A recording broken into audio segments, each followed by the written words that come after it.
Hello, everybody. Hello. Happy Memorial Day. That's how I'm going to say it. Happy Memorial Day. Wait. Happy Memorial Day. Happy holidays. All the things. I saw that Miss Tina was already in the chat and ready to go. Okay. She said, I'm here. I'm waiting. I'm ready. She said, I'm on time today. Thank you so much for coming on. And listen, make sure you guys share this out. I need to make sure I share it out. Hold on. Wait a minute.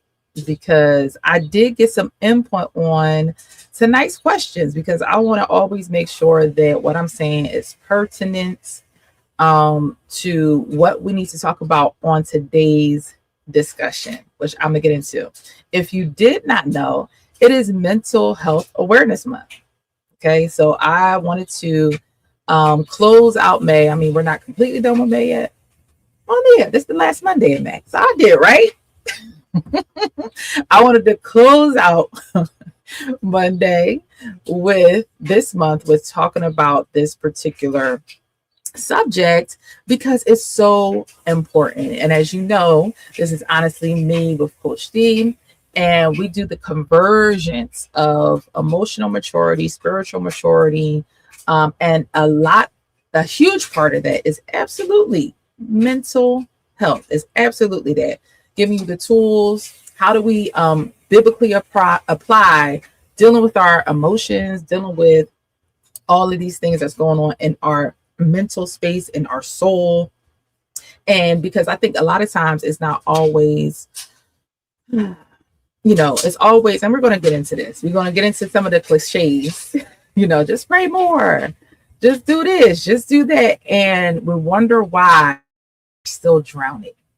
We're wondering why it seems as if spiritually we are maybe growing, we are maturing. But me personally, I don't believe you can grow spiritually without growing emotionally as well. They work in tandem. They work hand in hand. But if you've been doing church long enough, you'll find that some of the most spiritually seeming people, there be some stuff going on when it comes to just how we relate to another, how we do, do tasks, how we function, how we do ministry together, how we life together, right? So I'm going to get into some of those things today as I'm doing the finishing touches. Hold on.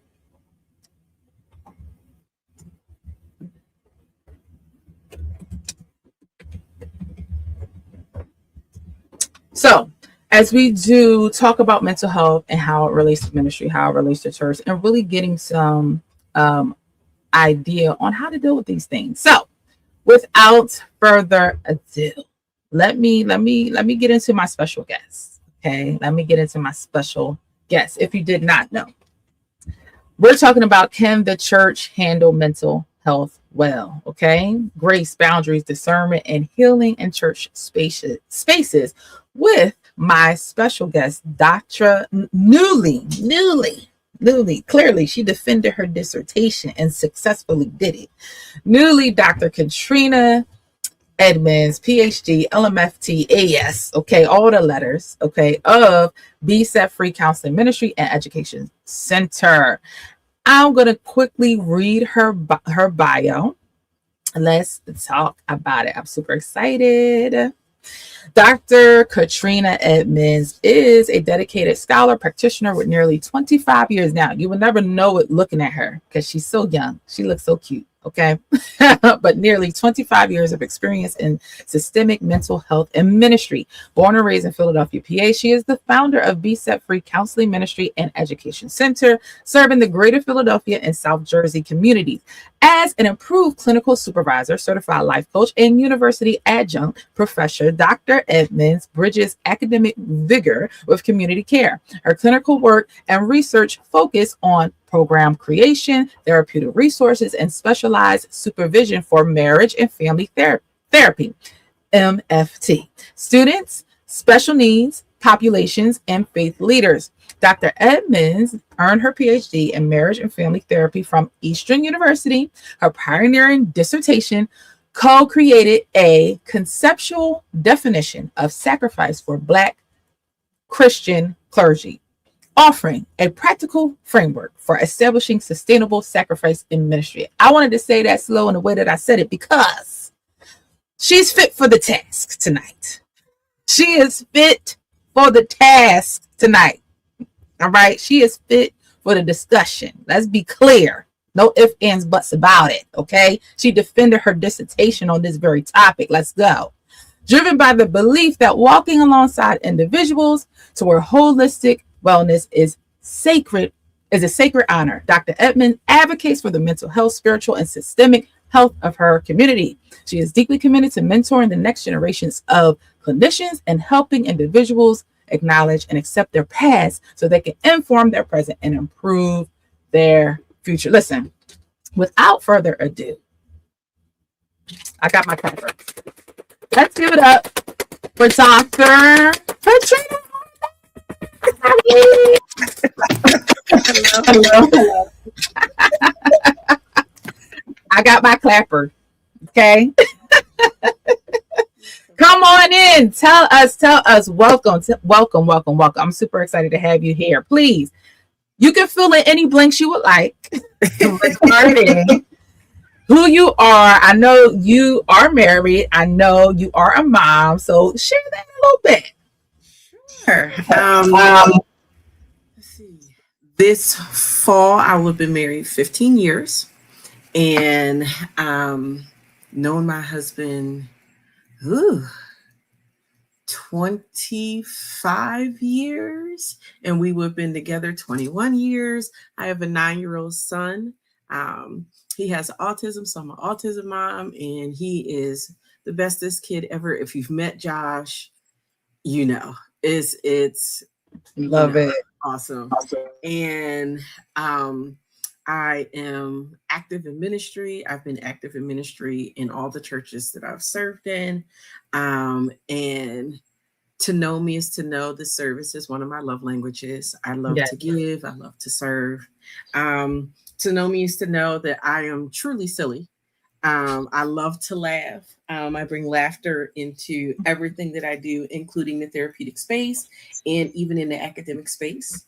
But you know, the best part about the conversation that we're going to have is that this is relaxed and y'all going to get, you know, some people may be upset by the time this conversation is over, and it's okay. I can handle conflict. I love conflict. Come on with it. But, you know, sometimes things have to get uncomfortable before people are willing to look at the change in front of them and decide that is the avenue that they want to go in, as opposed to just stay comfortable and stay the same. So, you know, here we are. Listen, you're not lying. And it might be problematic that we're a little bit too much alike. Yes, but that's what we love. That's what we love. We're a little bit too much alike. Listen, because I am the same. I'm like, yes, you know, let's just reason together. What's wrong with that? Okay, we're just confronting, right? Let's talk about it. Mm-hmm. I remember us having a previous conversation and just me sharing personally about coaching, about, you know, my passion is and everything like that. And my, you know, personal goal of going back to school at some point. Okay. Mm-hmm. Yes. So we were talking about that. And, you know, just talking about this idea, this convergence of mental health, this convergence of ministry, this convergence of, man, some of the little silly things that we encounter at church, just attempting to serve. To your point, just being like, hey, I just want to, you know, serve my church. I just want to allow my gifts to have room to grow, to explore through this ministry, through this vehicle, and the deposits that the Lord have inside of me. But what we don't realize is that we wanted to, I personally feel, these familial patterns and dynamics. Mm-hmm. Because why? Because church is like family. It's very familial, right? And so we don't, you know, in part, it can be like business, right? But for the most part, especially when you're thinking of people coming in fresh, right? They don't know no better. They just came out of a life or whatever. They're into something new. And so the relation that we have to church oftentimes is familial, especially depending on your background in church, especially in the Black church. Let's be specific, particularly in the Black first, so your pastor, and I think about, I'm not going to go into the whole history of Black church, but I think about its roots. And I think about how it carried us not just through slavery and how it was introduced and all that fun stuff. It's a whole thing. But even if we just go back to the civil rights movement, churches were places where you got, it wasn't, you got everything you needed. You were in the community. Okay. You were the pantry. You were the civil rights activist. You were so involved with government, the community, the people. You were, the pastor was the father, period. Right. And so I'm not mad at that model at all. We see it in the Bible. I'm not mad. But also, there are things that get lost in translation sometimes. And there are hurts, there are expectations that we have. And oftentimes it's tethered to how we grew up. It's tethered to the reference we may or may not have had in regards to our family, right? And so those are some of the things that we would talk about, and we was just getting riled up. Yeah. Yes. So this is going to be a conversation. It's going to be a good one. All right. Listen, I'm game. Let's do it. Okay. So I'm going to do an opening poll first. What has the church struggled with the most when it comes to mental health? I'm going to ask the audience, and then I do want you to answer it. I'm going to ask the audience, and then I want you to answer it. So what has the church struggled with the most when it comes to mental health? Is it discernment? Is it compassion? Is it boundaries? Is it support? Excuse me. I want y'all to say in the comments, let me know what y'all think it is.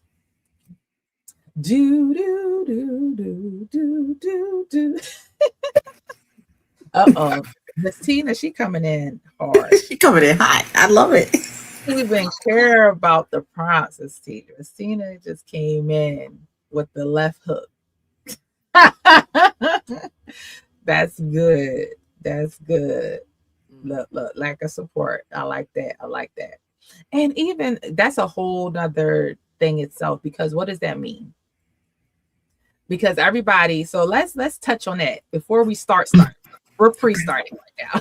We're pre-starting. Okay, let's do it. Number one, I want you to answer the poll. Okay. And number two, I want you to touch on that support one. So what has the church struggled with the most when it comes to mental health, and the options, and whatever, you think it is: discernment, compassion, boundaries, support. And I want you to touch on support if it's not your answer. Okay. So then I'll be giving you three answers.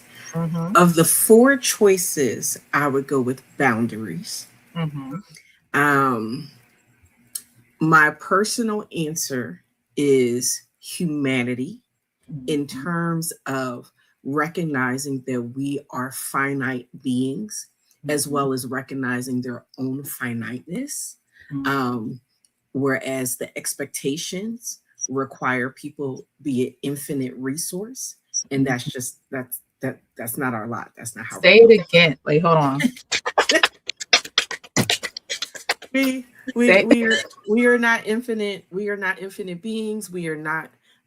She said, "How real can I be? As real as you can stand. That's how real you can be." But we are not infinite beings with infinite resources. Yeah. But we demand and command and expect from the top down, as well from the bottom up. Like it's not just the head or our faith leaders expecting this of their congregations. It's also our congregations expecting this from their leaders. And you kind of talked about like church hurt and so on and so forth. It goes both ways. It's reciprocal. Yes. And So even when you tie into it the aspect of support, Mm-hmm. oftentimes, because like you mentioned about familial, and yeah, Mm-hmm. like the church is what I like to call our extended family. Yep. And oftentimes we are looking for members in the church to fulfill the roles that have been void or that have been hurtful. And Yep. oftentimes we recreate in that seek and that search for that, we recreate some of the dysfunction that we were running from anyway. That's it. And we ask people to be things that we haven't actually asked them to be it, if Come they're on. willing to be it, and then set the terms of engagement for it. So when we talk about support, oftentimes we're looking for and expecting a support. And like I said, this goes both ways. Right. That we haven't even labeled, we haven't asked for permission, we haven't asked for engagement, but we get hurt as if we have, and then won't even say to the person, this is why I'm hurt. Come on. This is why I was disappointed. And so going back to your poll about boundaries, not everything is for everybody. Not every, like, we like to operate as if people should have an all access pass to us and we should have an all access pass to them. And that's not true.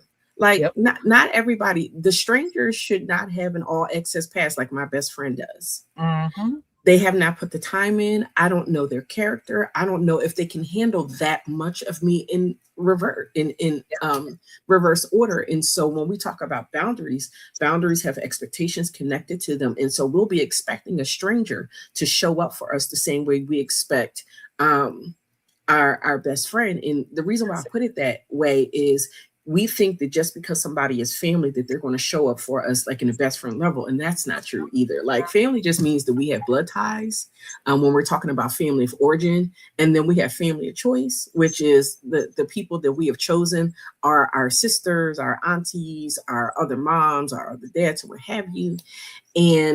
But we still have to take into consideration who they are and what role have they played in my life. Have they been helpful? Have they been harmful? And if it's harmful, why do they still have best friend access to it? I love the sound effects. I wasn't ready, but I love it. I gotta bring it in because you talking good. I love it. I love it. But I mean, oftentimes when I'm sitting in therapy, one of the early things that I do with people is talk about, I call it the concentric circles. Yeah. And so we start to actually identify using the visual is a bullseye. So using that, where people are, how they got there, and what are your qualifications to move people up or down? Because you can always promote and demote. Based off of how people... See, this is why. No. This is why. Say it again. You can always promote and demote people based on how they do or do not show up, how their character is, how their follow through is, and the care and support that they give to you. But again, it is reciprocal. It's a pet peeve of mine for people to expect what they will not give. Right. Because why? And understanding the context is key.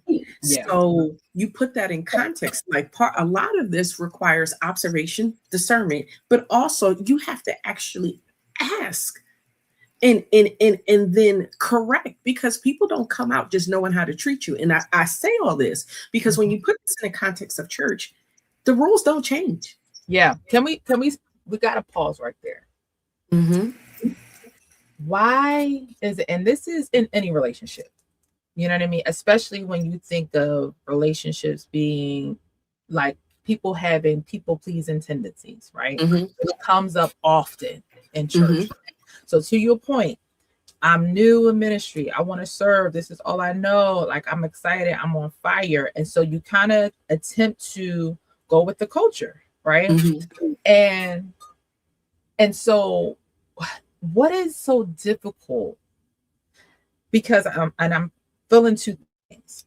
First is I'm thinking of the times where I have anxiety throbbing in my belly, just to have a conversation with my pastor, right? And just to express, hey, here's a thought, here's what I feel, here's what I would like from our dynamic, right? And this is me, Coach D, Danielle. And I'm very clear on my buckets, on my relationships. I don't believe that pastors are for everything. And I have relationships that model that, right? Mentor, therapist, pastor, spiritual couple, wherever you want to call that. I have all these buckets, right? So I don't believe in my pastor got to be the whole kit and caboodle. Even with that, whether you believe, have that or don't believe that, right? And don't know, there is still this like, oh my God. And I remember previously really, and even now, like, what is it for people who really struggle with, oh my God, that's the pastor, and they really have anxiety about, number one, they can't do it with their mom and dad, let alone the pastor, right? And there is this, I just finished watching Homelander. the boys, the TV show, The Boys with Homelander, right? And there is this deity perception that we have, again, in the Black church, because of what the pastor, the church represented for decades, for years.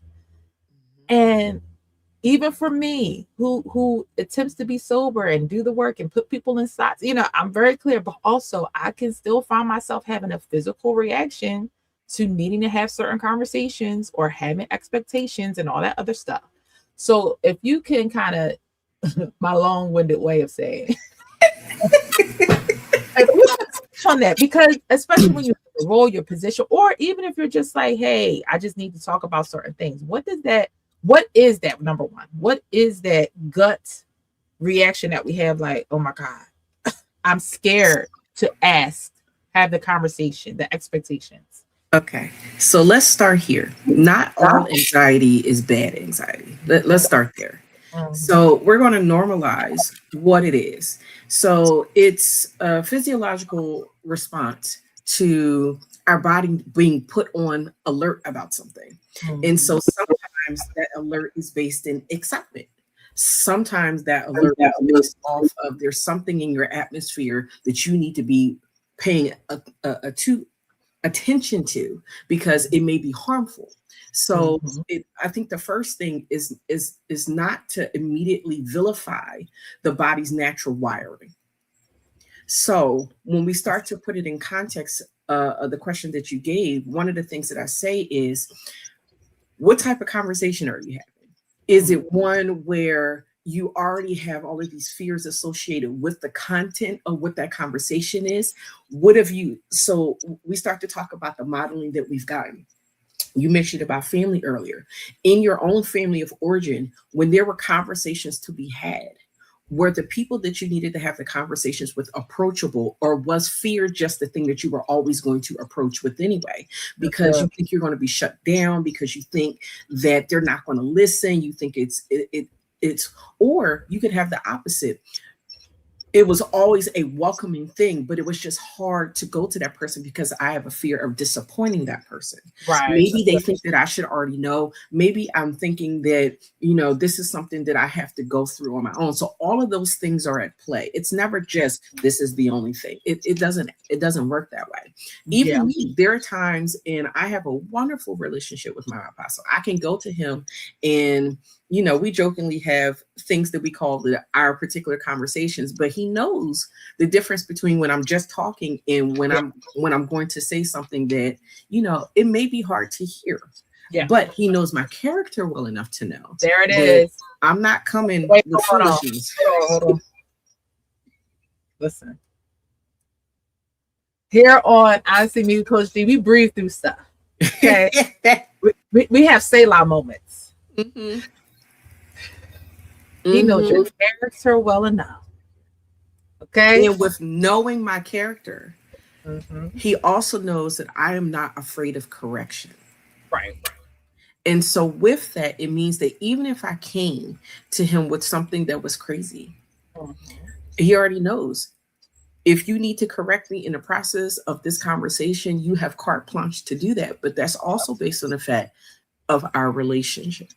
Yeah. So to kind of go back to how we started, part of that is, you know, when you're talking to that person, there's this expectation, because we have, when you think about the history of the Black church, we have had no choice but to ride on the back of our leader for so long. And it seems like such a wonderful thing. It's exhausting for them. And it also has put them in an unfair position of having to be all things to all people at all times, regardless of the spiritual, emotional, physical, financial, and just mental cost and load of that. That's it. Right? And so I think sometimes people forget about, at the end of the day, this is still a man or a woman. It is still a person. And they have thoughts, they have feelings, and you have to approach them in a certain way. And sometimes it's, when you're going to them, are you going to them for guidance? Or are you going to them to the answer? Or are you going to them just for the support of just saying, can you cover me in the midst of this? Right. And so if everybody comes to me, if I have 1,000 members and they're all looking to me for answers, let me just tell you something. I would shut my practice down. I'm not answering 1,000 people. Because the like, when I think about even how Jesus approached the disciples, he said, I could give you the fish or I could teach you to fish. Yep. Right.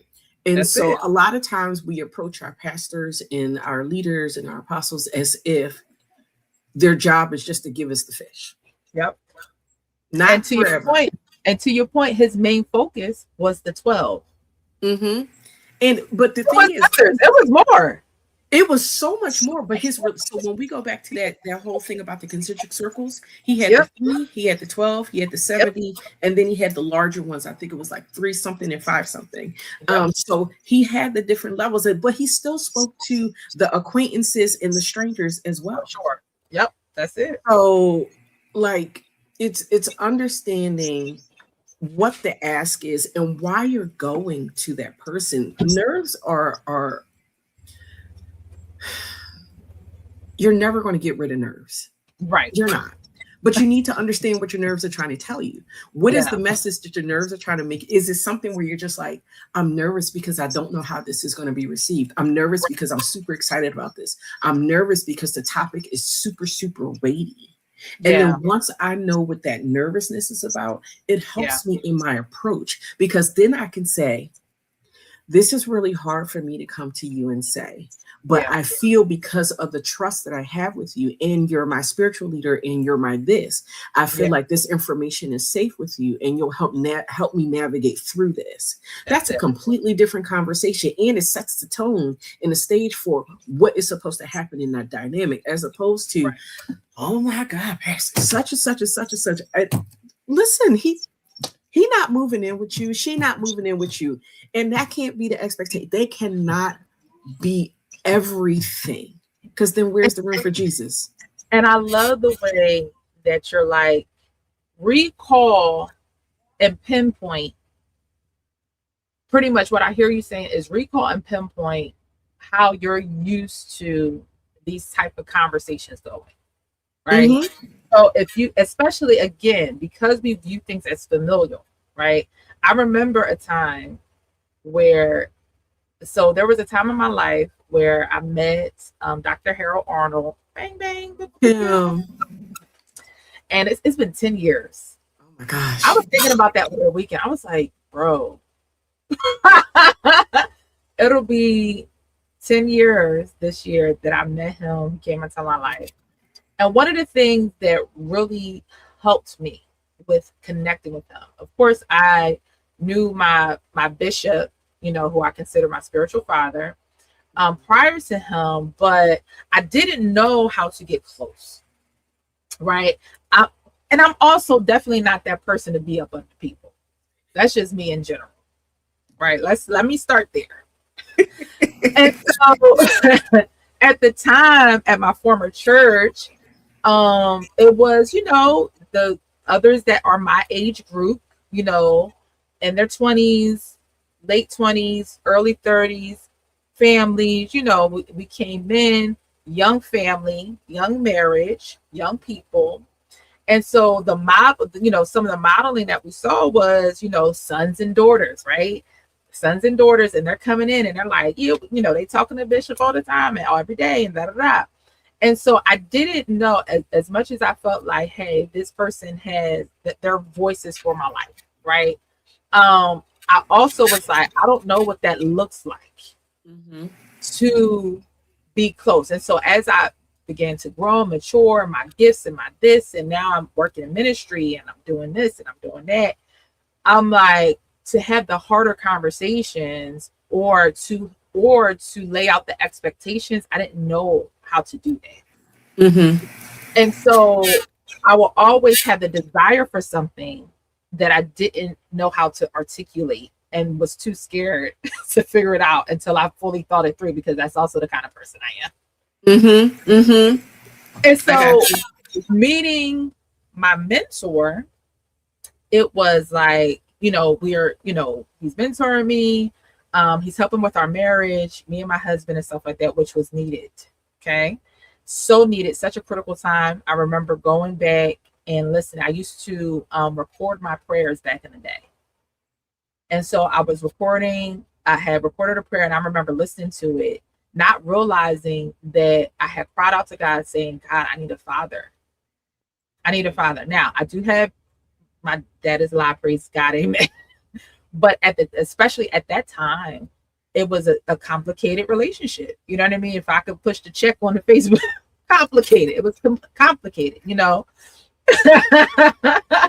And so I'm I was going through my deliverance process, and I had reconciled so much regarding my dad, but I didn't know how to be a daughter. And so my prayer was, God, teach me how to be a daughter. I don't know how to do it. And so I didn't realize that God had answered my prayer until years later when I listened to the recording. All that to say, my mentor came into my life, and I started bucking up in my soul. And it was very much like a little teenagery, like the kind of teenager, like, and it was just weird. And I know it was weird. I was being weird, and I'm like, why am I being weird? I don't know what's happening. And so at the time, I remember us, having kind of like this moment where we had met, we had talked, and it was just like, I don't even know. His thing was, I don't even know if what this we're doing here is working. By this time, we're a few years in. Me and Rich is still having our moments, and it's like, I don't even know. And for him, I heard the cry of a leader who wants to be effective. Right? It had nothing to do with me. And I understood that, because as a person who's very much goal oriented, it's like you want what you do to be effective. You want to see results, and it's like, okay, if it's been this long and it's not working, like there's something wrong with me. I'm not even blaming you. What's wrong with me? And so it was kind of one of those moments. And in that moment, I'm feeling like a child. I'm like, all I could feel was an abundance of tears welling up. I'm like, I'm not about to cry in this Starbucks. In the moment, all I can hear, listen, Katrina, all I can hear in that moment was, please don't leave me. Please don't quit me. Ooh, I'm getting emotional now. Ooh. I'm like, please don't quit me. And that's not what he's saying, but that is what I'm hearing. And I'm screaming it out to the top of my lungs on the inside of myself. And so that night, that morning, I'm just lament. So I'm typing an email, and I'm me and the Lord is talking, and I'm trying to identify, like, yo, what the heck is your problem? And I'm trying to identify. And so the Lord is really like, this stuff is coming up, and the Lord is showing me, like, no, you need to be a daughter. You need all of your little daddy stuff, like. You don't know how to be a daughter as an adult. You don't know what it is to have this type of dynamic as an adult. You only know how to articulate with this type of figure in your life is by way of anger and rage and screaming, because that was my own. When I talk to my dad, and when we get to the place of having conversation, it was you know, it's just coming out in anger and rage. But you don't know how to be like, hey, confront. Hey, this is what I need. This is what I'm feeling. This is my expectation. You know what I mean? This is what's going on. And I didn't know how to do that. And I'm like, well, I just don't know. So, but I mean, even to your point, you're bringing up things that happen all the time, especially in our church, which is, do we have the language to be able to identify what is actually going on? And is there a safe place for us to be able to, I'm going to say, struggle through finding that language without being judged? Correct. Okay, so let's keep it real. And even if I'm judged, that you are strong enough to still hold me in it until I can figure out the right way to do it. That's it. On both sides of this, and if my leader is trying to get me to a different place, when I'm upset with him, when I'm struggling with him, one, will I not hear it across the pulpit because that space is sacred? But two, hold on. Again, it comes back to the humanity of people. Like, that's it. Sans the titles, we are all still people. That's right. And sometimes we look at our leaders as if they don't hurt, as if they have it 100% together. They are still being worked on as well. And oftentimes they have to bury theirs even deeper than the congregants have to bury theirs. And sometimes they respond out of their hurts, out of the little boy or the little girl that's inside of them that is screaming the same thing that you are. But you may have more carte blanche to actually say it. And with our congregants, same thing. And so it's this whole idea that we all still yet have much healing left to do. But can church spaces be safe spaces to say that? Yeah. And recommend deliverance when deliverance is needed, and then do the other part of the work of the deliverance, which is, now you got them out. Now we got to deal with how the space got created to begin with to let them in. And then so we can keep that space not occupied with that, but what the Lord wants to fill us with. And so oftentimes that's where that language becomes important. Like, you can't just say, come back to the altar and tarry all day. Yeah. It's a two-part thing.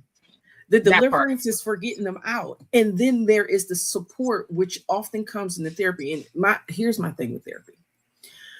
I am into preventative medicine. Like, my thing is, don't wait until the wheels fall off of the car to get the car serviced. It's always going to cost you more in time and effort and in resources if you wait to the last minute. And so oftentimes people are more willing to recognize that there is something wrong with their car, with their house, with their hair, with their job, before they will actually realize that there is something that is happening inside of me where I need a safe place. I love that you can talk to your besties. I love that you can talk to your mama and them, but sometimes they are just helping to support something that's going to keep you stuck in the cycle that you're in.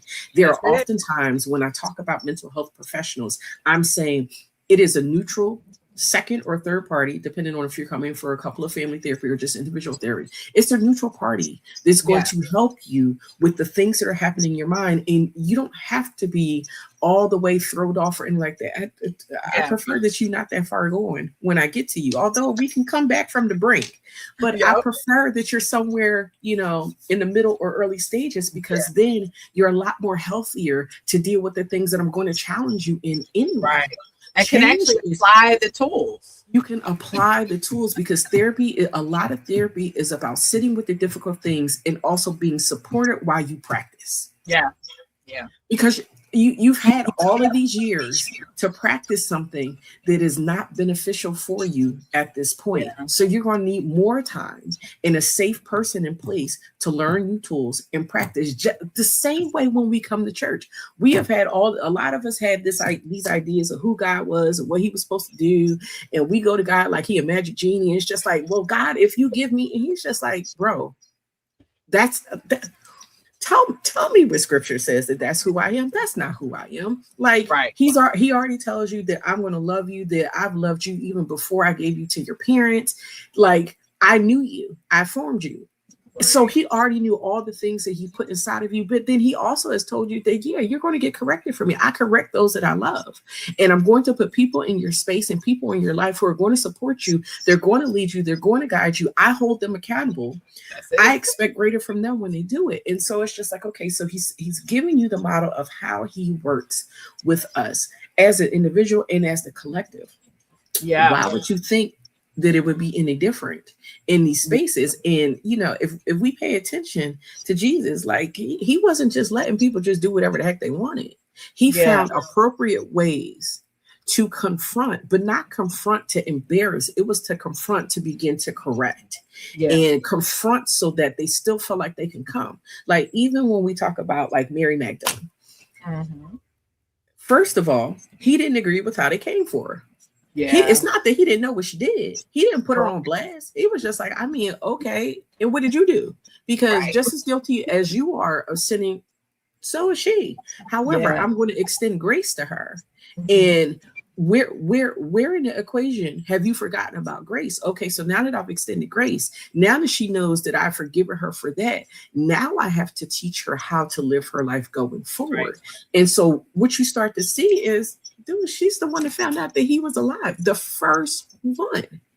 So he didn't abandon her in all of her stuff. He stayed with her. He got it. He left space to deal with all the things that even allowed her to be in that lifestyle to begin with, and started to mature her, not just spiritually, but as a person.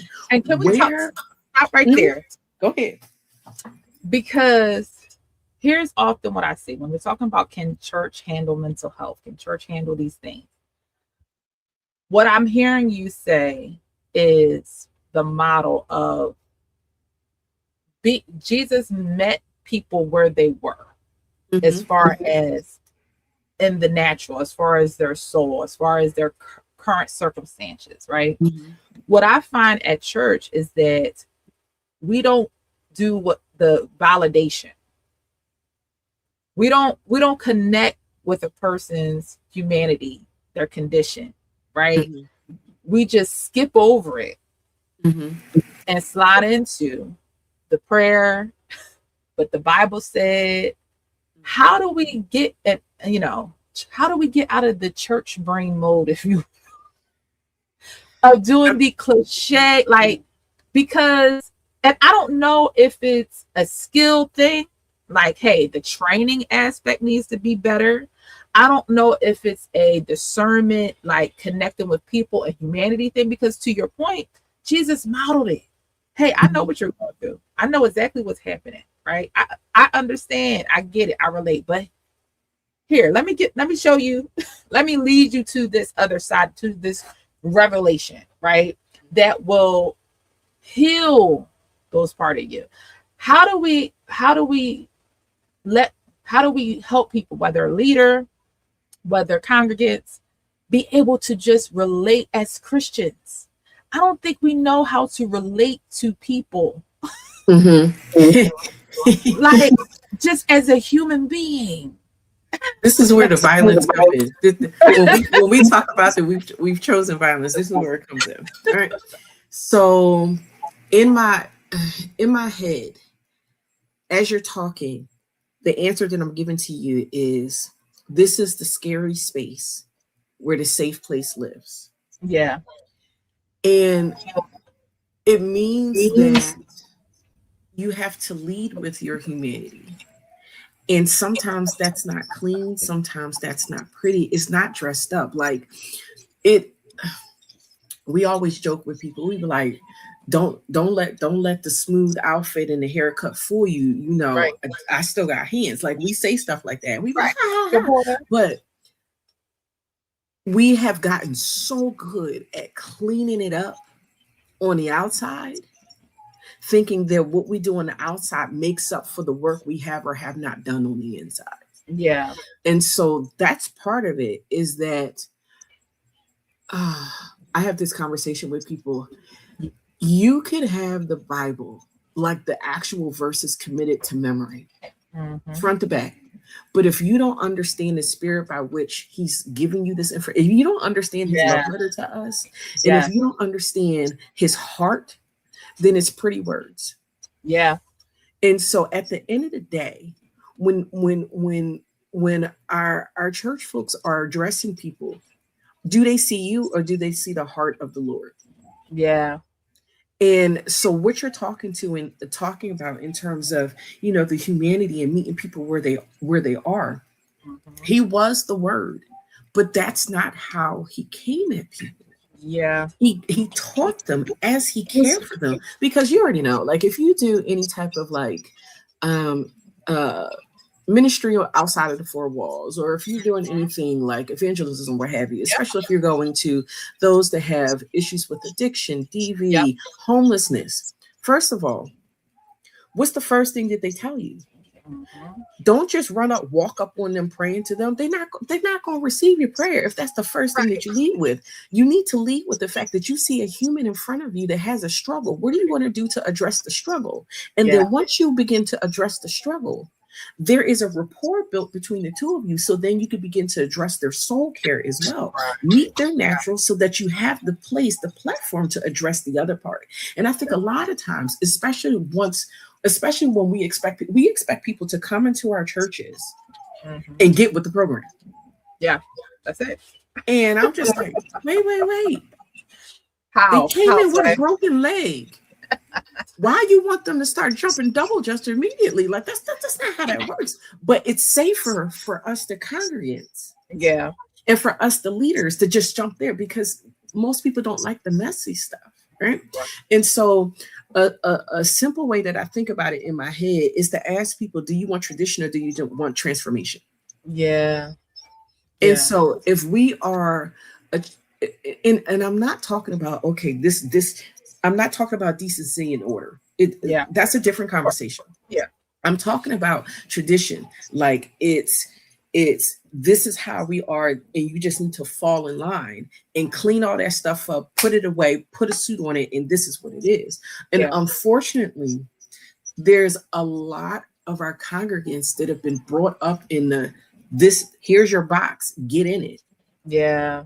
And let's just walk the walk. And so in that space, this is because even when you and I were talking, we were talking about church hurt and so on and so forth. This is where a lot of spiritual bypass happens. And so you hear this term being thrown around all over the place.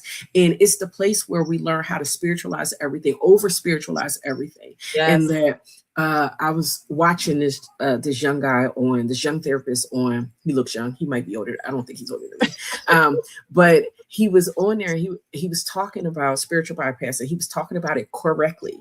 And was talking about how, I'm too blessed to be stressed. The lies you tell. It's like the word already tells us that we're going to have trials and tribulations. We're not experiencing tribulations, but we will have trials. And so how you not stressed? It's what you do, acknowledge it, and then what do you do with it? That's it.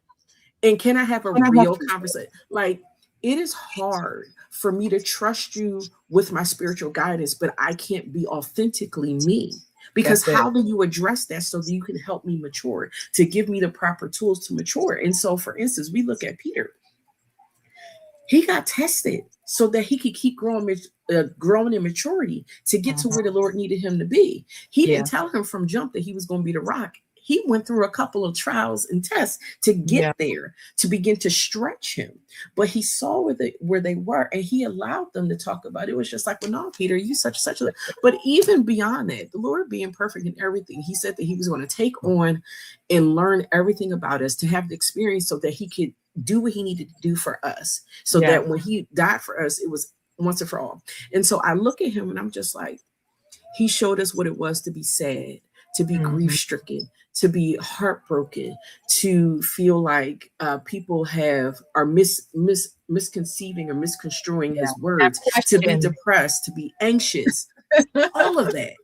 And then he showed you, how do you involve your trusted people to help you, to come alongside of you? How do you go to a leader and begin to approach a leader? Like like we saw him taking it to prayer and then going into action. It wasn't just prayer alone. It was prayer and then action. That's it. That's good. So I start to ask people, well, how do you model? And can you begin to show me the spiritual side of that, and then the natural side of that walking together? Yeah.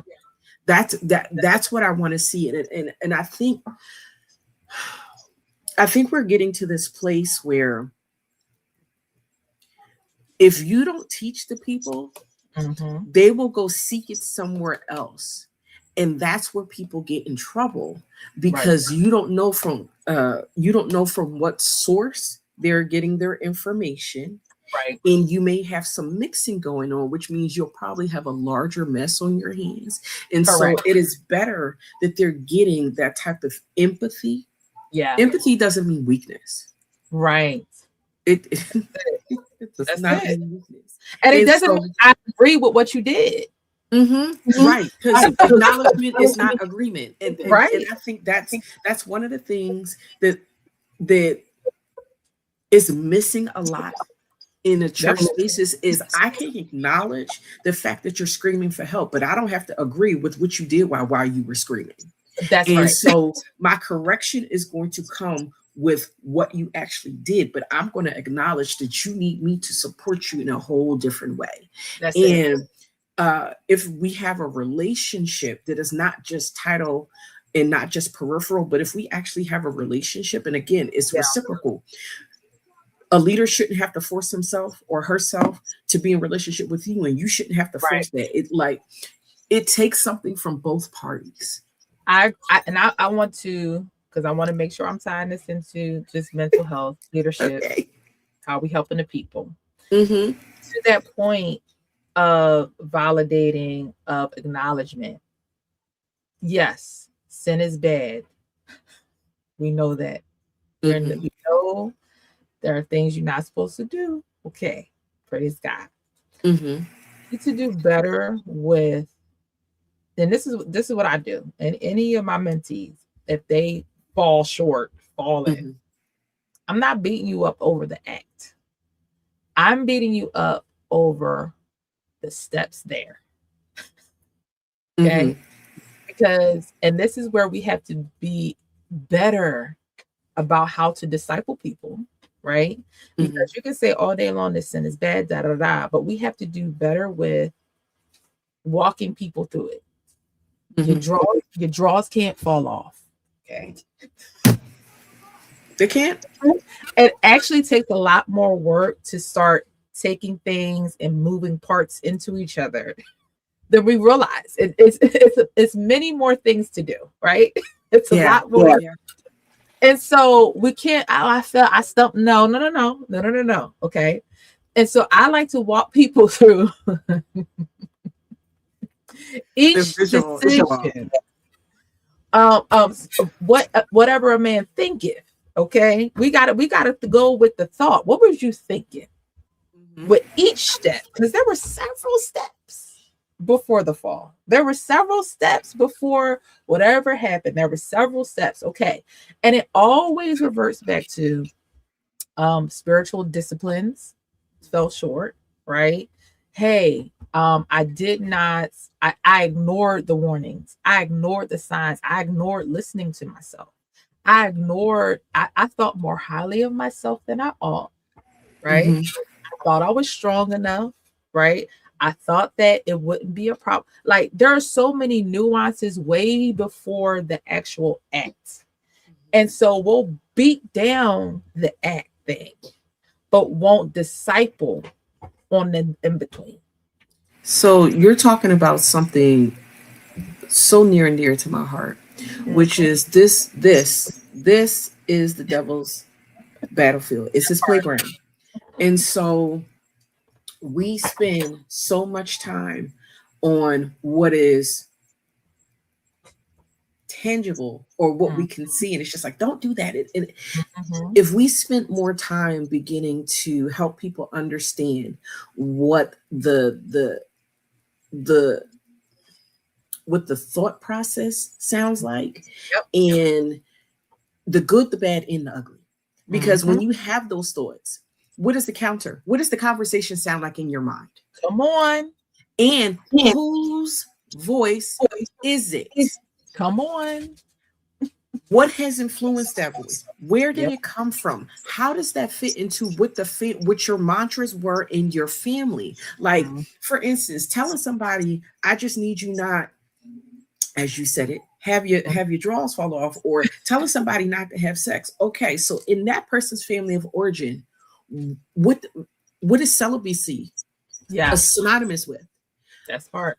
So you're giving them a directive saying, well, this is what the Bible says. And I'm just like, and it does. And you need Yeah, to begin to help them understand that. And you need to begin to understand what other truth needs to be corrected so that they can actually walk that out successfully. And I think good. that's a lot of the work that we aren't doing as a church body collectively. Now, are there Yeah. some ministries out there doing that work? Sure. Absolutely. Mhm. I also see a lot of ministries that are turning a corner and realizing we have to do better with this. In fact, graduating from the program I just graduated, there are 2 pastors there were in my cohort. There are pastors in every single cohort.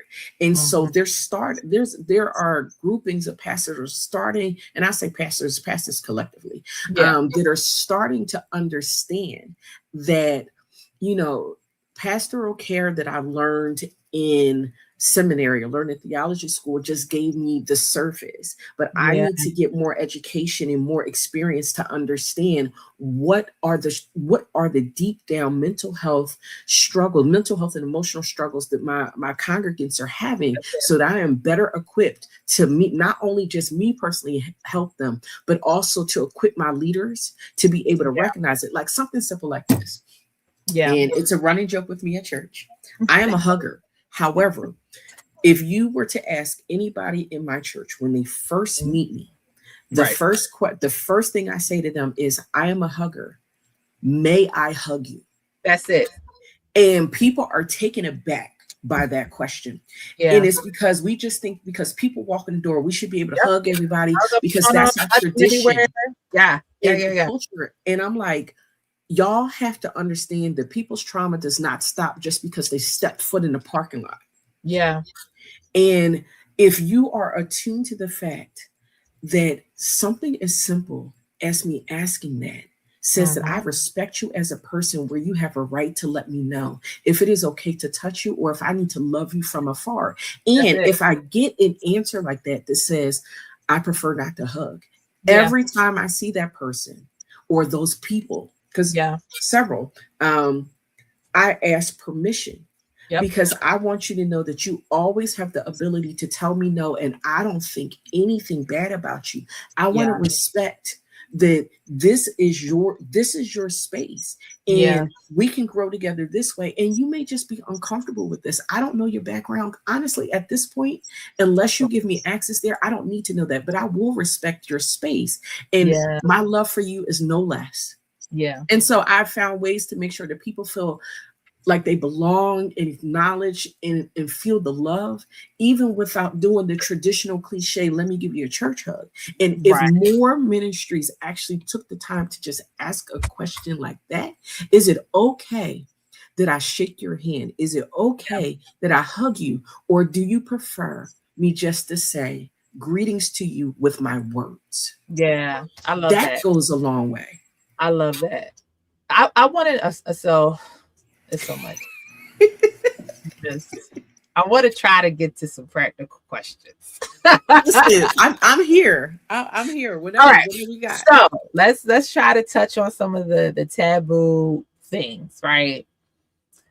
I'm gonna do 2 questions. Well, number 1, is there room for Jesus and therapy? Is there room for if you don't know it by now, absolutely. At like, first of all, when I come into a therapy space, I'm not by myself. Holy Spirit is with me. He is. Listen, the whole reason that I have my practice is because I got into a whole Jacob Russell fight with the Lord and I lost. Okay. Because I thought I was retiring. And he was just like, nope, I have use for you. And I was just like, the Lord. He was just like, I have use for you. And so there is, and you know, there are multiple scriptures, both in the Old Testament and New Testament, that talk about why counselors were important.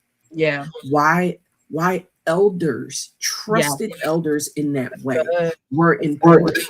And so if it was good enough for the Lord, why do you think that you were beyond that? Is sometimes the question that I ask. And the thing is that you have to be discerning about who you are trusting in. Yes. And I tell people this, even when they first meet me for the first time, just because you do a consultation with me does not mean that you have hired me. I intentionally ask you, have I been hired as your therapist?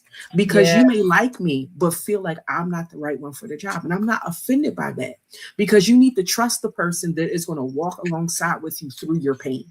Yes, that's so good. Next one. Woo. Listen. All right. All right. What's the next one I want to talk about? The next question is going to be, we're going to talk about boundaries a little bit. Okay. What does healthy, because we touched on this a little bit, what does healthy discipleship actually look like from a relational and emotional standpoint? Because I don't want to just beat up on leaders, because it's difficult. You're trying to, number one, you're trying to build, you're trying to help the people, especially if you have a true pastor's heart. And you're feeling the people, your heart hurting and bleeding for the people. And the people are also, not kind and unforgiving. And they're also not letting you know their expectation because of the issues. It's so much that goes on. There are also, not everybody's a sheep. There are some people who are wolves, right? It's all these things. And so how do you, how can pastors really do this in a healthy way? Really make sure they are being empathetic, right? They're doing like Jesus does, which is meeting them in their humanity before giving a churchy answer or response. What does healthy, discipleship look like? My first answer is making sure that you have someone, this is for the leaders, making sure that you have someone who is your safe space in your safe place. I think understanding that discipleship is a heavy load, because you're caring for people's souls and you're helping them you're trying to arm them and equip them to be able to walk this walk against an enemy that does not quit. He's an opportunist. And so he's going to do everything. He's going to use all types of tactics. And, he studied your patterns, so he knows your vices, right? And so if you know that you're going to be under a constant surveillance and attack in that way, then I have to equip you different. And so the pastor needs somebody that can help fortify them. And it's a mentor, a leader, and a therapist. It's not just one person. No. Wait. We need to put sound in a little bit. Say it again. It is a leader, a mentor, and a pastor, and they and a therapist, and they are often not the same person. Come on. Okay. So twofold. Model what you want your sheep to do.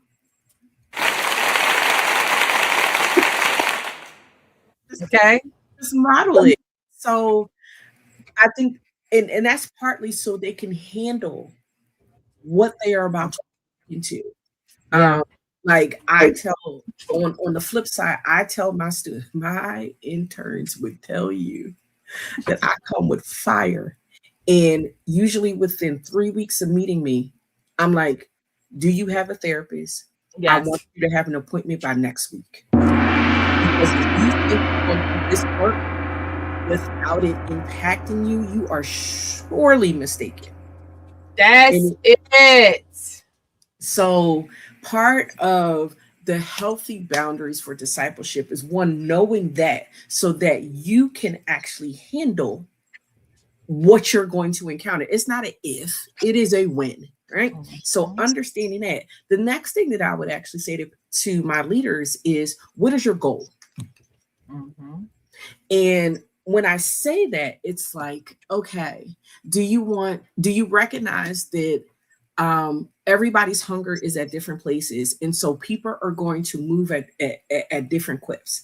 And so for you, how does your validation come just because you know you did what the Lord told you, or are you looking for outward signs? That is important to know, because the outward sign one, you're probably going to get hurt a little bit more often because you're going to get disappointed. Not everybody's going to move at the same space and pace, hunger and all of a sudden, like sometimes it gets on my nerves, even as somebody sitting in a class, because I'm just like, but then I have to realize, like, I'm built different. I am a lifelong learner. I love to learn. Let me ask the 16. They have a nickname for me at church. It is Questionista. I ask 6,201 questions. No, but real talk. We don't ask, and we don't listen enough, and we don't ask enough. I learned that way. I learned that way. Like, my mind is processing things, and I'm just like, oh, but when I saw in this scripture, is this connected to this, and such and such and such and such, because it helps me be a better Christian, which then helps me to do my part connected to the Great Commission. Our leaders are not the only ones that were commissioned. It does not say that. We all are to participate in that Great Commission and do the stuff that we need to do. And so I need to get on board. To be equipped, and then do my own work, and then submit my work back to him to make sure it is to make sure I'm not going off. That's a whole different conversation, right? So we're answering the leaders, all right? And so I love it.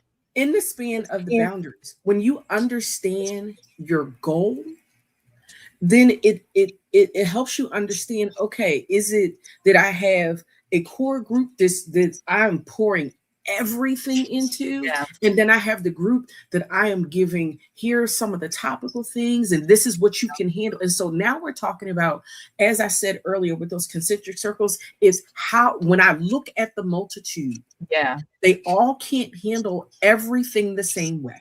Come on. And so I begin to instruct based off of what their capacity is. That's it. Because I don't want to drown the ones. So I think about the scripture that talks where the Lord asks Ezekiel, do you want to come ankle deep, knee deep, waist deep, shoulder deep, or do you want to be submerged, right? And so what you don't want to do is submerge the people that only have the desire to be ankle deep. You want to challenge them to at least come to their waist, but you don't want to drown them, because then they'll be like, well, such and such and such and such. And so part of that is have the conversations. Like, I know you polled the people at the beginning. Poll your people. Come on. When you're in discipleship with me, what is your goal and what is your time frame? Like, do you just want to know? I'm going to use something I say in therapy. With my practice, they know that my practice is a God-centered practice, that it's not an if, it's a how much when we talk about faith integration, right? And so I asked them, do you want a sprinkle of Jesus, or do you want me to drop you in the center of the ocean? I can go always. And they're like, what? I'm just like, you want a sprinkle, or you want to be dropped in the ocean? And so they're just like, I've never had anybody ask me that. I said, I need to know how much integration you want. I'm going to give you the practical, but I'm going to come for you. What do you want? What can you handle? Because I don't want to drown you. And it's not just throw scriptures at people. I don't do that. Right. Correct. And when we talk about discipleship and boundaries, the goal for discipleship is not to just throw scripture at people. When I equipped you so that you can handle it. The word is a sword. If I just throw the sword at you, I'm going to hurt you. So I need to take that sword and I need to train you how to hold it.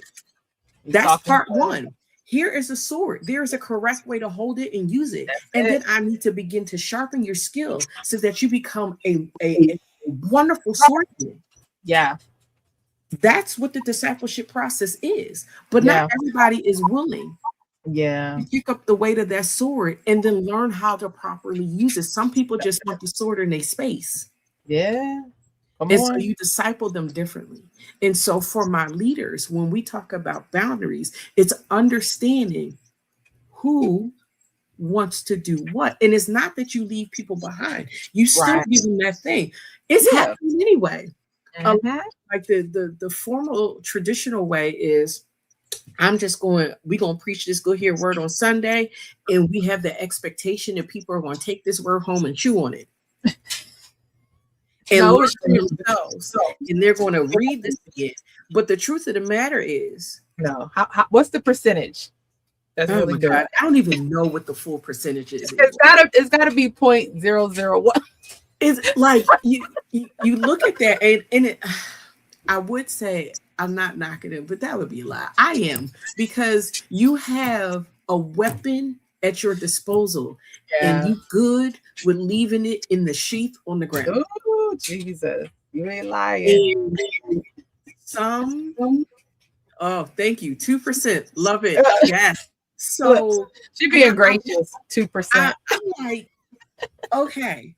But I can understand why that would be frustrating for a leader. I spend all this time preparing and being on my face for me to give you weaponry. You just leave it on the floor.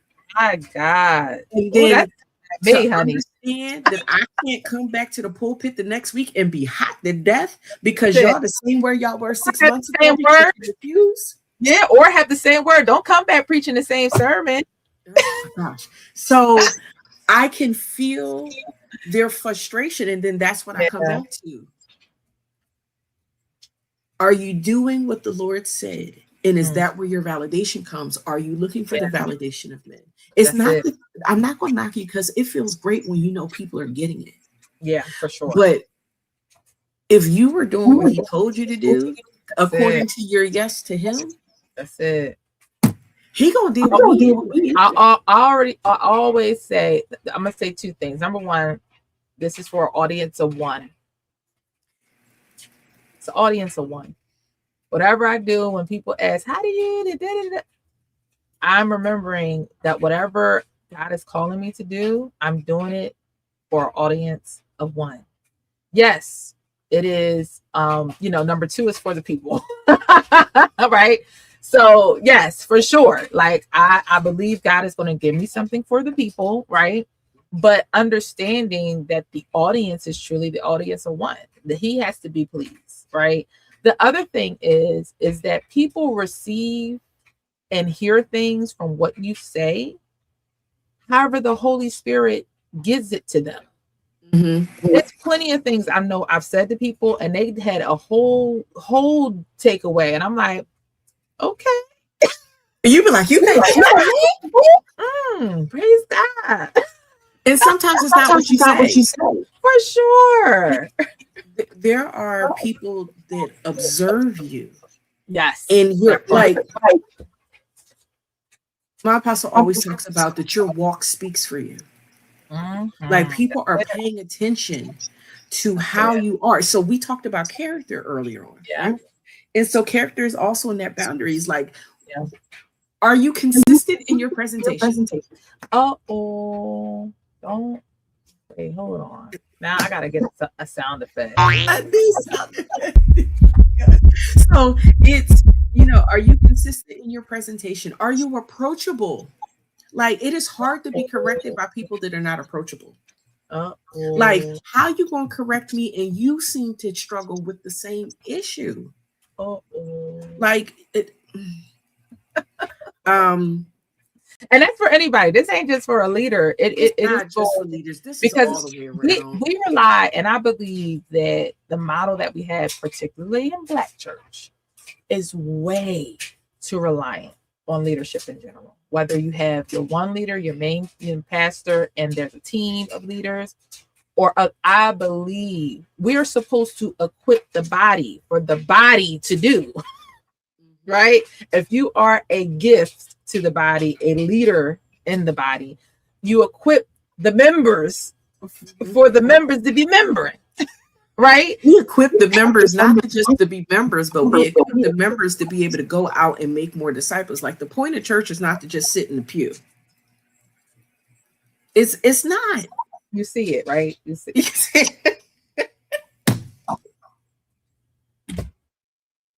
Like, we're supposed to go out and go talk to the people that will. This is why your walk is important. Yeah, that's it. Because the people that need to be impacted, most likely it's going to take them a minute before they ever come into the church. Listen.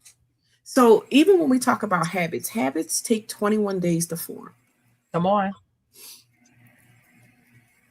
Come on. People have probably observed you 21 times to get a good read on who and how you are. Yeah. Your mannerisms, your habit, your character.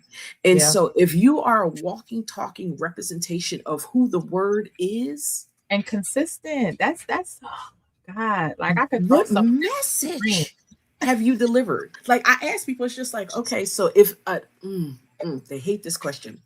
If I had to look at you and understand the Lord through you, but you could not speak to me about it, what would I learn about him? Ooh. Just watching you and observing you with other people. Look, watch the sermon. watch the sermon again. Watch the Bible study again. No, I just gotta look at you. I gotta watch you and watch you interact with other people. Ooh. What would I learn? Right? Yeah. And so that's from the leadership all the way down. If all I could do is observe you, what would I learn about the Lord? Would I want to be in relationship with him? So when we even talk about discipleship, that's it. When I observe you, what would I learn about the Lord, about how he deals with my faults, the times when I have not done everything that went. How does the Lord show me loving correction? I love that. And you know, when I hear you saying that, I'm thinking of one of the things I love, especially being a leader in church, whether you are a named one or that's just who you are. Mm-hmm. One of the things I love is, hey, you won't be able to tell what kind of season I'm in because of how I conduct myself in church. Mm-hmm. Not because I'm not having a harder time than others, but when you see like me worshiping, you don't know if it's happy worship, crying worship, lamenting. I'm a lament. I'm a jubilee. I'm a eat all of the above every time. You'll know if it's for me. You'll know if it's for somebody else. You'll never know because the consistency of how I approach coming in is going to be the same whether I'm up, whether I'm down, and that in and of itself speaks to, like you said, what is the character? What is the, you know what I mean? Like, oh, okay, she must be up bigger than that. Because the question is, can the church handle the mental health? And so the truth of the matter is, when I'm in one of those seasons, so I am praying, but I'm using one of the weaponry that he gave me, which is worship. So I am doing something with it to begin to change where my heart posture is so I can get back to where I am. But I should also be able to say, you know what? I will come into church, and so my pastor asks me all the time, and some of my leaders ask me all the time, how you doing? And I'm like, I'm here. It's a rough day. I will say it so they know, but I can say it. Yes. And it is, hold on. I'm gonna say I peeped the wheel too. No, I peeped it. the feeling. The feeling wheels in the back. Yeah, listen, it's my friend. The feelings wheel, that's my friend. And so if somebody says to me, I don't know how I feel, I just hand them the pillow and say, pick a few. So but you know, I will be honest about the fact that I am going through, and sometimes I'll ask for prayer. Sometimes it's just that space of being acknowledged that, you know, that even seasoned professionals who know the stuff go through it. I am not absolved of going through. Just because your leader has a title does not mean that they are absolved of going through. We all gonna go through. The Lord went through. It's just how. He was so upset that he sweat blood. My goodness, going through, right? So with that being said, they're watching how you handle when you having a rough day. What did you show them? Yes, that's it. Is there space for me to go through, be supported, and still now we not co-signing on foolishness. Right. That's where the correction comes in. That's it. But it is when I go through like that, it is checking back in with me because you're concerned about the humanity side of me. That's good. And also recognizing that I saw that you were trying to worship your way through it. Yeah, that's good. And so it's like, okay, here's your sword. Here's all of your weaponry. You've modeled to me how I'm supposed to use it. So I'm using that way. And so now I can tell other people, it's okay to hurt. It's okay to come in with grief. First of all, let's just say because I just said grief. We act like there is a hierarchy of approved emotions in the church. And the devil is a straight up liar. The only two, the only two things that are successfully able to be at church are grief and joy. No. From what you find that for me. Find that for me in scripture where these are the only two that are approved. So I love that. I did want to ask one more question. Did you get your thought out there? I did. So, how do you help people tell the difference between healthy spiritual accountability and unhealthy control?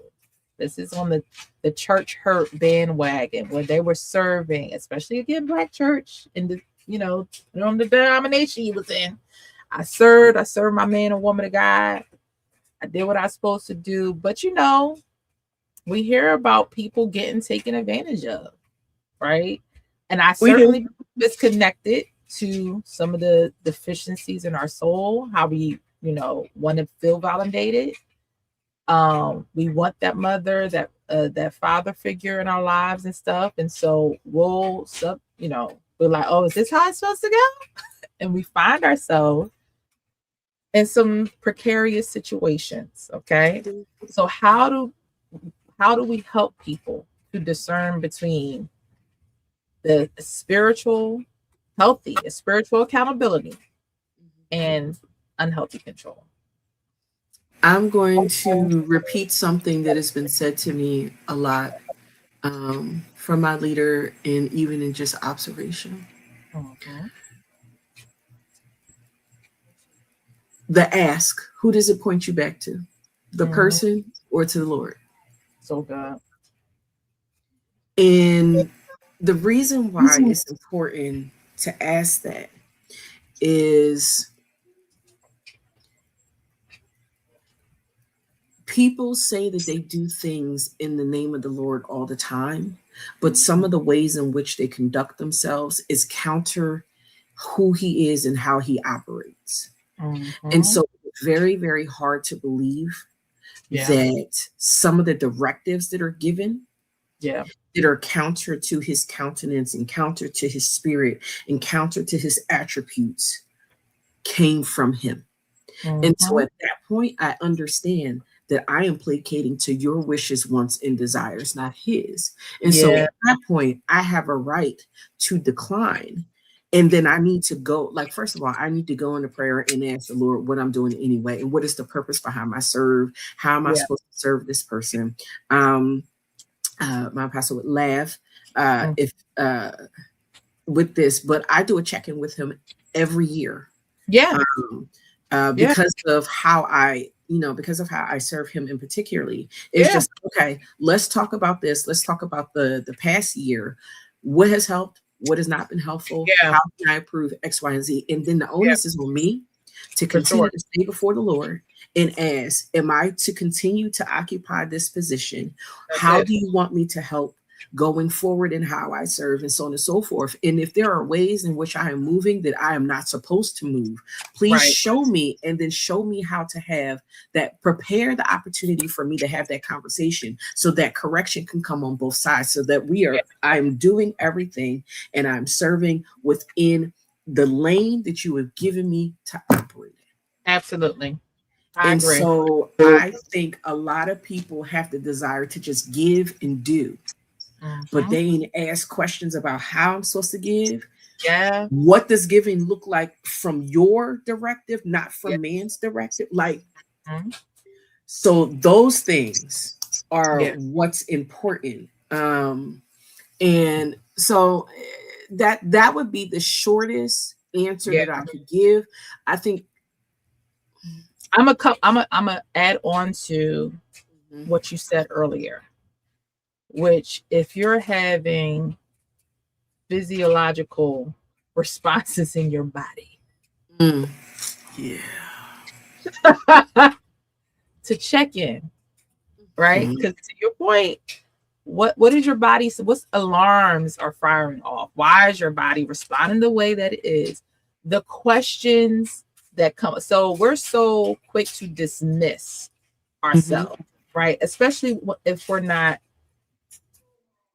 familiar with the lane. Mhm. And so we'll dismiss what innately is happening, like, oh, this seems weird, but we'll just dismiss it because that leader has explained you out of it, or whatever, you know what I mean? Or you just forget about it. But just doing the check-in of, because there is a space in our lives where we may not know something, and I want to be sensitive to that. New believer, or you had the childhood, the trauma, whatever you had, and you just don't know what you don't know. You don't know the church culture. You don't know, and you get swept up into something that you don't even realize patterns after the trauma that you done escaped out of. Let's add to this. When we look traditionally, the Mhm. sweeping it and ignoring it has been the taught model. And Ooh, so we talk about the new believers in the church hurt, but we need to talk about the faithful crew that have mm, served regardless, because yes, those are the ones that have championed. I just have to ignore all of the bells and whistles that are going off, that's it. That's so good. because that's what it meant to be a good saint. That's what it meant to be a Father, though. to be someone being Oh, serving yeah. and serving strongly Yeah. in ministry. Was, it didn't matter if my family had an issue with this, they're gonna have to work it out. It didn't matter if it cost me money that I didn't have to give, and we over spiritualize that, and I'm just like, Yeah. and we've all been there. And Yeah. so that's why it's so important that the check-in that you're talking about is so super important, because the Holy Spirit is there to help us, guide us, and lead us. And so he will also help you discern the difference. But Yeah. so often we don't ask. You don't We know. assume just because it came from the leader that it is gold, it is God. And I'm just like, Yeah. bro, you have Unfortunately. to ask Yeah. and Yeah. then wait for the response. Yeah, and we have to also remember that as much as we want to be mad at quote unquote our leaders, Mhm. no idol made themselves. If I had my own sound effects, I need something for sound effects myself. And No so idol that's made that pedestal themselves. thing. Correct. And way often they didn't ask to be put on pedestals. The golden calf didn't ask to be golden calfed. Okay. If he had asked, he'd have been like, "Can I be an earring again?" I saw what happened to the other people. I'd rather be an earring or an anklet, and because it is so much easier to serve something tangible. It is so much That's it. easier to That's trust it. the thing that I can see, even though that's truly not trust. That's it. It's not faith. It's not what Hebrews 11:1 is based off of. Yeah. Like it it's supposed to be an honor to be able to continue to have faith in the thing that I have not seen, or the thing that I have not had the opportunity to have a tangible Yeah. relationship with. Like, that's what the conversation was with Thomas. It was just like, and Jesus, just like, just being able to, wow, the people that will be able to believe me who have not seen. That's what so Yeah. It's not going to be easy. There is nowhere that says faith is going to be easy. It's not going to be easy. Yeah. It's not. But is it worth it to you? Yeah. That's it. Is it worth it? Yeah. No, it's so good. All right. I'm gonna try to wrap up. So as we come to a close, Okay. I'm gonna try. All right, as we come to a close, I definitely want to talk on um two, two last questions. So one is, how do you know between, like, what the question is, when do you know when, hey, whether it's from the position of the leader or the position of, just a believer, whether it's the leader or a believer, how do you know when, this might go beyond the scope? I might need more than church. You know what I mean? Or this pastoral counseling care I'm trying to give somebody, they might, I don't know, like, it might be more than this. How do you, from both kind of vantage points, discern, hey, it might be time for some more than this? This is beyond just discipleship. They might need an actual therapist, need help. If it's serious mental health, if it's and let me qualify serious mental health. Qualified. Yeah. Come on. So if we're talking about that, you're most likely going to wind up with a diagnosis, even if it's a mild diagnosis, like something like adjustment disorder, which is situationally based, then that's going to be beyond the scope of most of your non-licensed professionals. Yeah.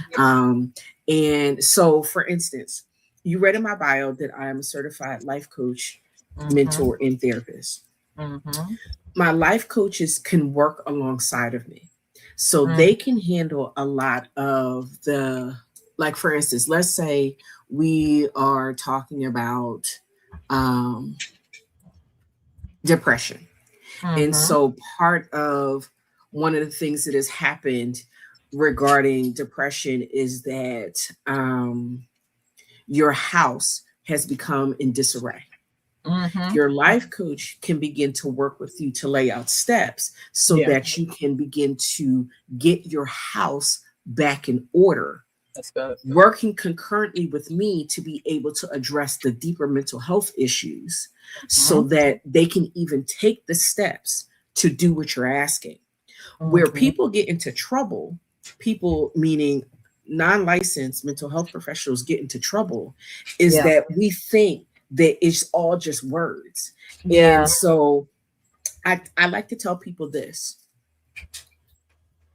My favorite crew of interns to work with are the first years.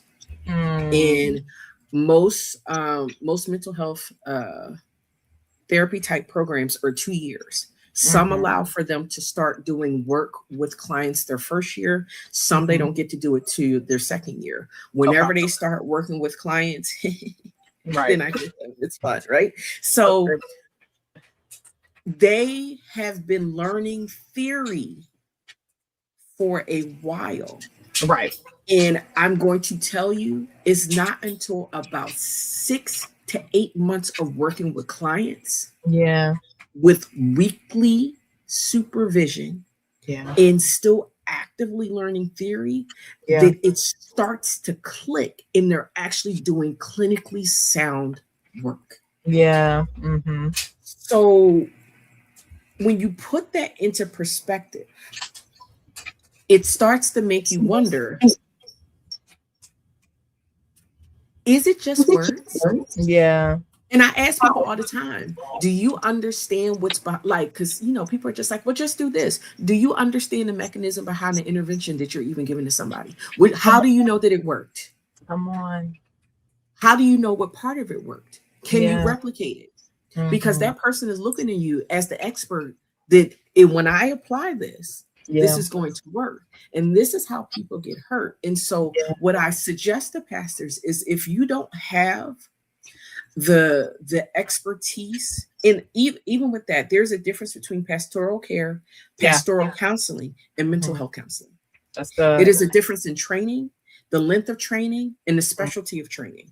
And depending on the state that you are, there are some states in the US that actually have a license for pastoral counseling. There's not that many because they have to go through an extra step. That's good. Are you licensable? Are you able to be insured for liability? That's the other thing that I ask a lot of people. Are you willing to take on the liability for your words? The financial liability for your words? Man. So when we talk about when is it a good time to refer out versus I can handle this, know your scope. If I know that I am phenomenal in being able to do spiritual counseling, what is the goal? It normally has a goal. It is normally short term. Yeah. You know, what are you trying to get them to? And then when you recognize that there is something else at play that may be adjusting or altering how they are receiving the information, how do you add a concurrent person so that they can still get what they need from you, but you are not handling the part that you don't have the liability insurance to cover? Yeah. And for me, and you can correct me if I'm wrong, what I often see, and number one, I agree with you. If I take on a mentee, I'm like, you in therapy? What are you talking about? Because I'm not that. Don't get it. You ain't gonna be weighing me down. You're not gonna wear me out. And so what helps me to identify a lot of times with anybody I'm talking to is when the patterns. What's the patterns? What's the cycles, right? What's going on? Is it teaching, right? Because some of it is just plainly teaching. Some of it is, and we touched on it, but not fully. Some of it is strongholds. Yes. Some of it is strong man.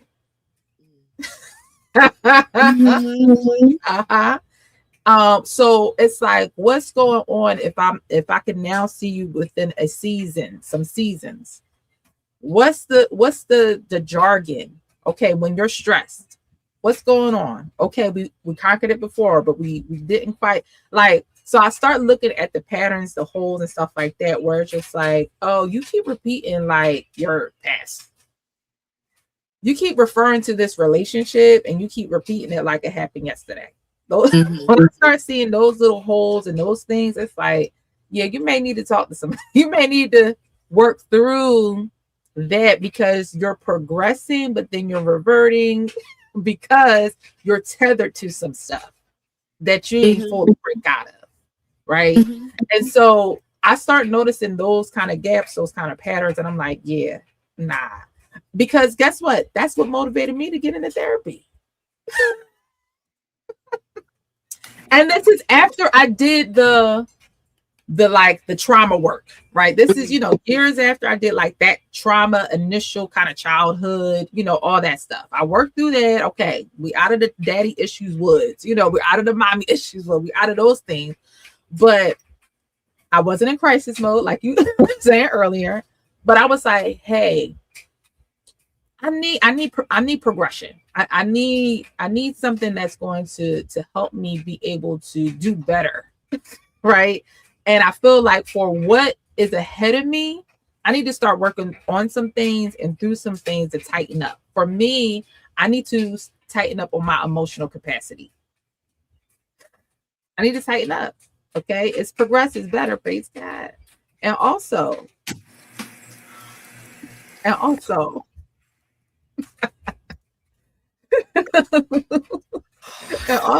I need to do better. I need to do better with handling stuff that scares me. I need to do better, like with how I respond and how I work it. Like I need to do better at these things. So no, me personally, when I started again, I wasn't in crisis mode, but I also was like, I don't want the patterns developed from the trauma. The trauma that's dealt with. But I also have responses, ways, and patterns that I call the tentacles that are the residue that I learned and developed that may not be, or coping mechanisms, and it may not, and it's not always it's just not the best way. It's not always the unhealthy way, but it's also not the best way and most conducive way for what I need and for where I'm going, if that makes sense. Correct. It makes a lot of sense. In truth of the matter is, we need things to support where we are and where we're going, not just things that have just been supportive in the past, because they don't always coincide. Right. And it's okay. It's just like, we have a good pair of shoes and we love those shoes. But if you love those shoes, you're going to wear them shoes out. Yep. And eventually they're going to show wear and tear. And so either you're going to get another pair of shoes, or you're going to start to hurt when you walk. Yeah. That's good. So we have to be okay with upgrading the things that we are using to sustain us, because as our capacity grows, the things that support us also needs to equally grow. That's it. It doesn't have to, as you've so nicely said, it doesn't have to be crisis mode, which is why I talked about preventative medicine.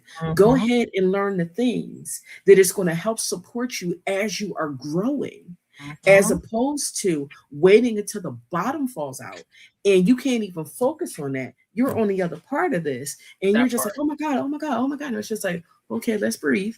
Let's handle this. And then, like, I have clients who are repeat clients, and they come in for one thing, and as we're listening to it, I'm just like, you do know there are other things that have helped support why this is here, and I can address what you came for, or I can address the root of how this became. Come on, root. I love a root. And so and they're like, so even when we talk about church and church culture, we can continue to address the thing that we see, or we can use God and therapy to address the root of what's there. Because if I address the root, then I'm not going to have to deal with the branches later. There will be no branches. And if a branch tries, I can recognize it and I know how to deal with it. Yeah. And I have the safe community to support me. That's and the accountability to make sure that I don't let it grow unchecked. That's so good. All right. Last question. Okay. We're going in on the youth. Okay. The young people. Okay. This generation, I was saying to somebody the other day, I'm like, these under 30s, these under 35s are interested. Okay. How do we help them in church spaces? We know that mental health is rampant, is running through our young children. Now, the definitions, well, at the time she was 10, now 11-year-old, she gave verbiage on intrusive thoughts. Like she understood when we were talking about potentially getting her tested for, ADD and stuff like that. And I was having a conversation with her. She's like, hey, she already did the research. Number one, she learned about it in school and she identified with it. And then she saw videos on it. And she was like, yep, I feel that. So the definition, the language is out there for the youth. They're understanding it, right? And my baby is an alpha, whatever they call them, Gen Alpha. She's alpha, okay. And so, but with these, the Z's, the Gen Z's and all that stuff, how do we help these kids who are, younger, who are early millennials, who are Gen Z's, who are these babies? How do we, especially in church, relate to them without compromise? These kids, they're not very expressive. Maybe it's just me. I don't know. I'm like, these kids, you don't know where you stand. You like, what's going on in there? They're expressive, but I think to your point, the way that we have been trained is not how they have been trained. Yeah. So the way that we recognize expressiveness, they are expressive. It's just that their modes of expressions look destructive. Yeah. And they look other. Yeah. So silence still speaks. Right. But do you recognize what it's saying? It's in that vein, right? So one of the things that I challenge people to understand is You want your level of accountability, recognizing that a whole generation has been dropped in between us. That's good. And so they didn't come up with it's Sunday. This is what we do on Sundays. Right. They have a generation and a half that said, and it's Sunday. Right? And so it's Lifetime Day. It's Hallmark Day. It's I'm going to roll over in my bed and sleep because I've been out all night watching, like partying or watching games or gaming all night. Right. And my parent has been on longer than me. Yeah. So they don't have the old school church grandma. First of all, there's not a lot of church mothers, old school version, left in the church. We church mothers. We train church mothers. We are in our 40s and we are the church mothers. Okay. Church mothers. So, and here's the thing. I talk about my Gen X because I'm a Gen X, right? So here's the thing with the Gen X. There was a split in the Gen X. Yeah. You have the ones who had more of the traditional values, and you have the ones that said everything that my parents' generation did, I'm not doing none of it. I'm not doing it. Yeah, that's so true. And so all of us have produced children. Yeah. Collective all. There's some people that are, mothers to other people's kids. So that is the collective all, right? Mm-hmm. And so with that being said, something's been teaching them. So what have they been learning? Ooh. And what is your answer to it? Yeah. Are you, without compromising the word, do you know how to break the word down for that audience? Yes. It's not make them get to you. It is, will you meet them where they are? Do you hear what they're like, to the point where we have a Bible that's specifically for them now, where they've changed? It is one of the strangest Bibles I've ever read, but they get it. And then you can mature them into, what is it? Is it the Gen Z Bible? I think that's what it's called. I think I heard about it. It's got like the little slang. It looked like trap in the word. Like that's what it looks like. And so but they're getting exposed to it. So now when they look at you and then they hear you talking about, can you bridge them from the world to the trap Bible to NLT at least? Yeah. Or can you use the Passion?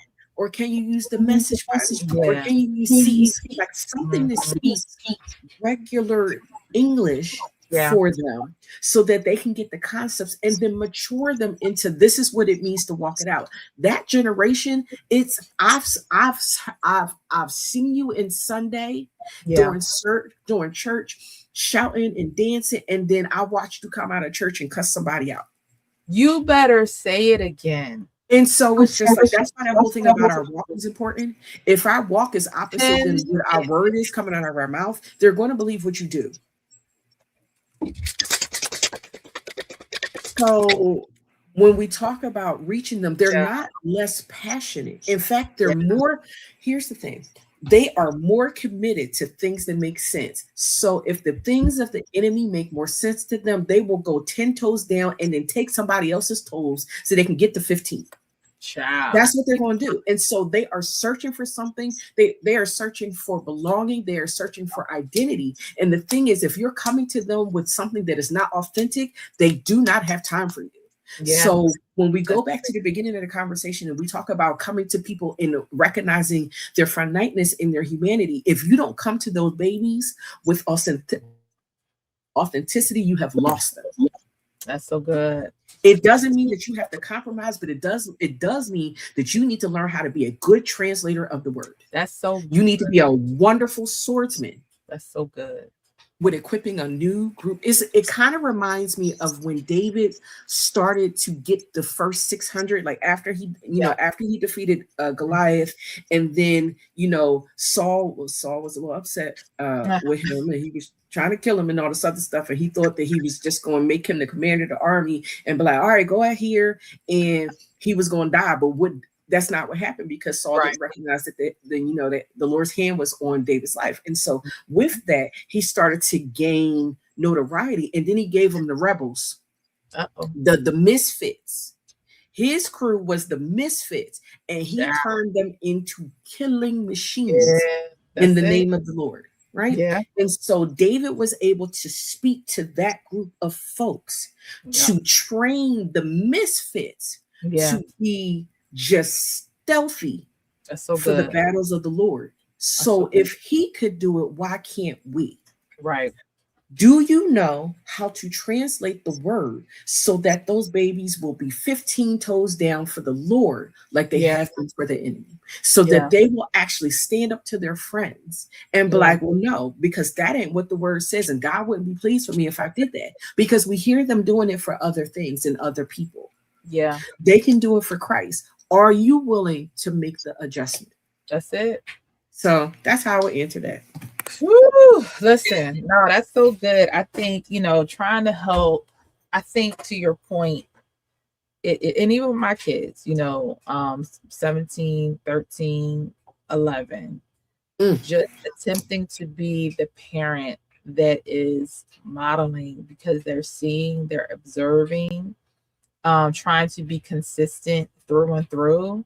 That's my own conviction, and has been for quite some time, but especially with my kids. And so when people are like, how people do, like, oh, you got teenagers, you have a son, oh, he don't tell you nothing, do you?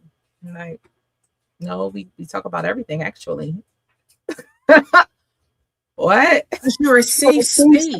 Right. You're a safe space. You have standards. You're not judgmental, but you will correct. Absolutely. Because judgmentalness and correction don't have to be the same thing. That's it. That's it. And so people, and you hear it all the time, like, well, you're at that age, they're at that age, and and they do. And I'm like, no, my girls, you know what I mean? Like, my girls got to get older, but I'm like, we have a very good foundation and a good rapport. It gets sticky, tricky. Like, that just is what it is. But we have, like you said, the safe space, the openness, the non-judgmental. I'm not going to overreact. If you tell me something, I might not like it. I might need some time and space to adjust. I need some internal, introspective work for a second. Just give me a minute. Just give me a second.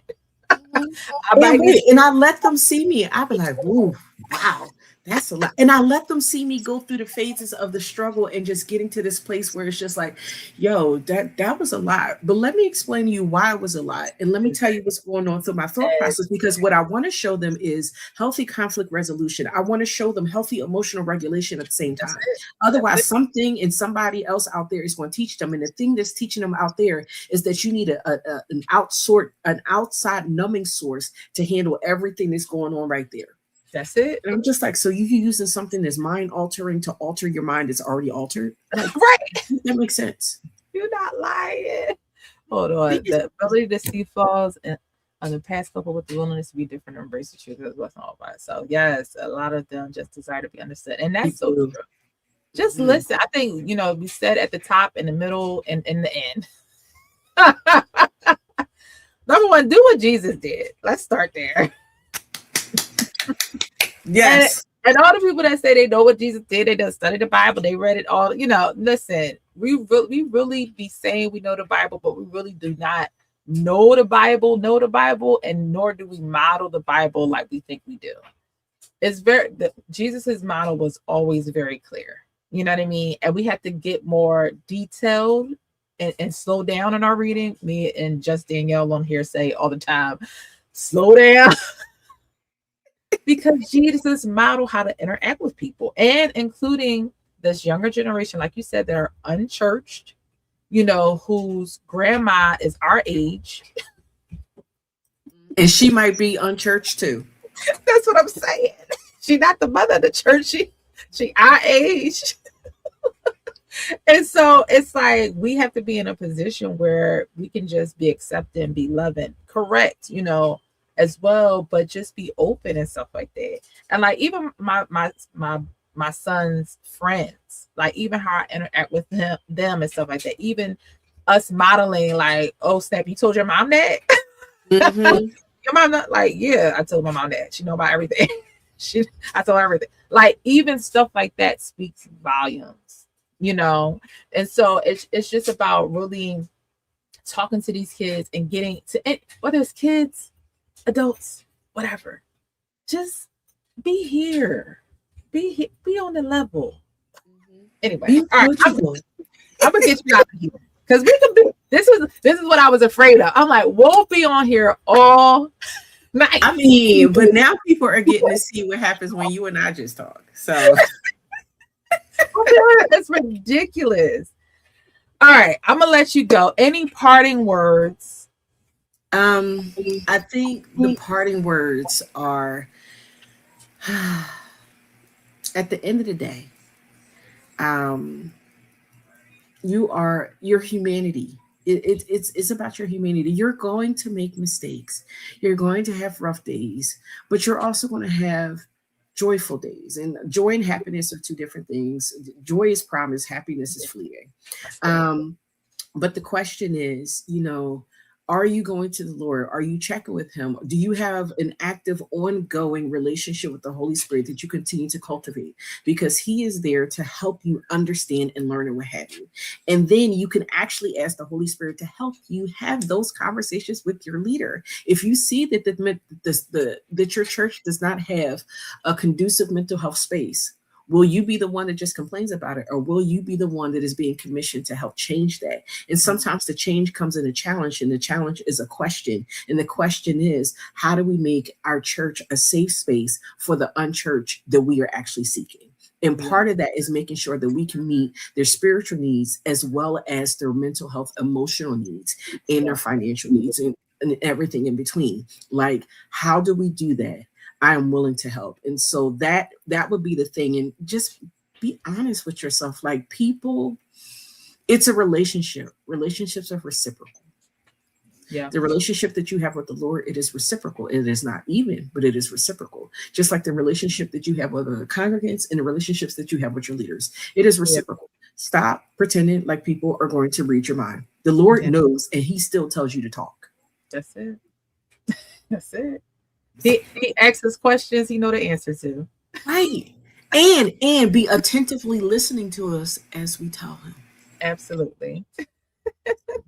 Thank you so much, Dr. Katrina. Oh my God, wait, where are my clappers?